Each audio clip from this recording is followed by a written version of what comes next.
સારોલી, ઉધના અને Khadodara police station વિસ્તારના વેપારીનો દલાલ મારફત સંપર્ક કરી કાપડનો માલ લઈ નાણાં નહીં ચૂકવી દુકાન બંધ કરી ઉઠમણું કરનાર છેલ્લા 3 માસથી BNSS કલમ 72 મુજબનો નાસ્તા ફરતા આરોપીને પકડી પાડતી સારોલી પોલીસ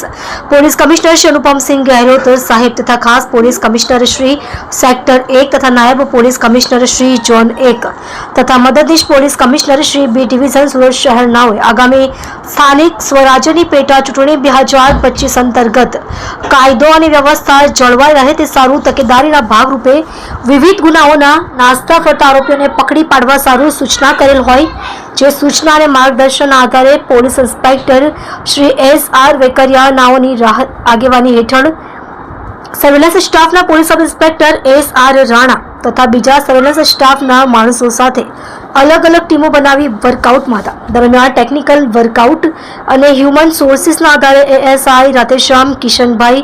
બક્કલ નંબર 2701 તથા હેડ કોન્સ્ટેબલ સંજયભાઈ વેલજીભાઈ બક્કલ નંબર 1634 તથા head constable Hiteshbhai Dharamsinh બક્કલ number 2200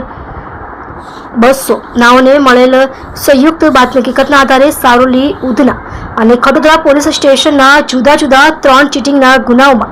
જે પૈકી સારોલી પોલીસ સ્ટેશનના છેલ્લા 3 માસથી BNSS કલમ 72 મુજબના વોરંટનો નાસ્તા ફરતા આરોપી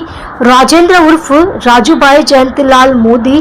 કે સાક્ષી ફેબ્રિક્સના ભાગીદાર નાઓને પકડી પાડી કાયદેસરની કાર્યવાહી કરી પ્રશંસનીય કામગીરી કરેલ છે. તમે જોઈ રહ્યા છો ગુજરાત સમ્રાટ news channel, chief editor Bhavesh પાટીલની સાથે.